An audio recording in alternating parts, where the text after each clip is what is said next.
Hello and welcome, ahla wa sahla everyone, to a new video, and today is all about the deadlift, everybody's favorite exercise and backbreaker. Before we get into it, today's video is just about the sticking points, whether you miss at the bottom or halfway through, and how to deal with that. If you take a look at the top right hand corner, you see me greasing the groove, warming up with the empty bar with movements similar to the deadlift. But I don't skip my core activation after. I'll do side planks, bird dogs and dead bugs. They've been phenomenal at rehabbing my back and keeping me injury proof. So without further ado, enjoy.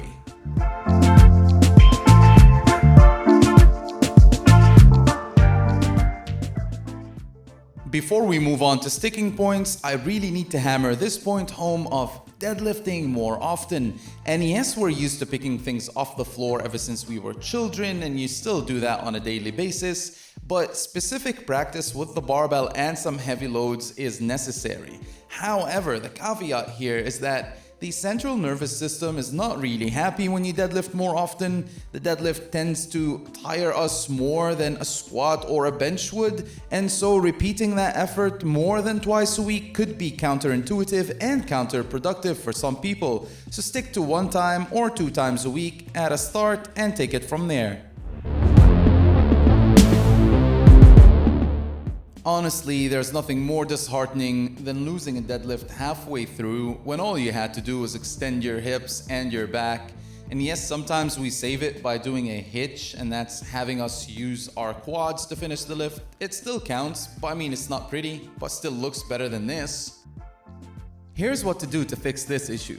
Throw in some Romanian deadlifts. I love these because that's exactly the position that you need to be in to save that lift if you tend to miss it halfway. They're excellent for your hamstrings, glutes, and lower back.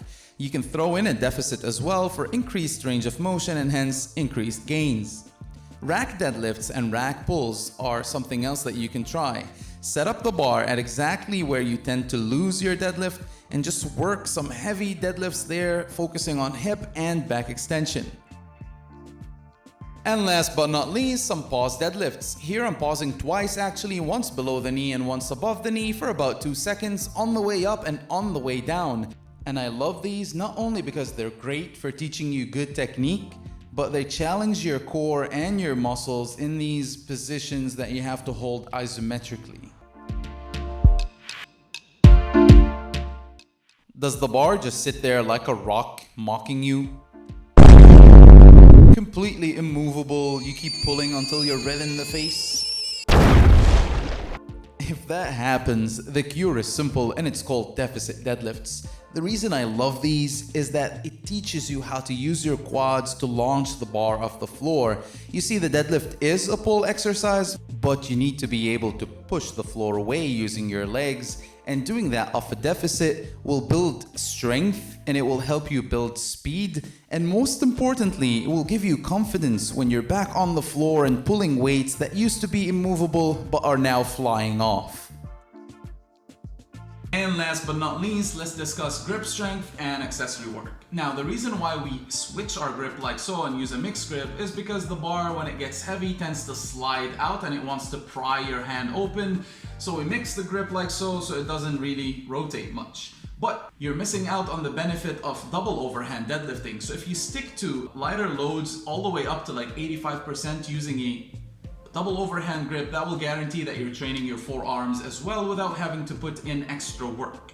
When it comes to accessory work itself, anything that will have you extending your hips and your back will pay great dividends when it comes to deadlifts. So hip thrusts, back extensions, even squat variations and good mornings and things like that will really bring up your deadlift. So make sure that you're practicing and you're adding more accessory work and more direct hip and back extensor work. And that's all I've got for you guys today. Thank you for watching. Until next time.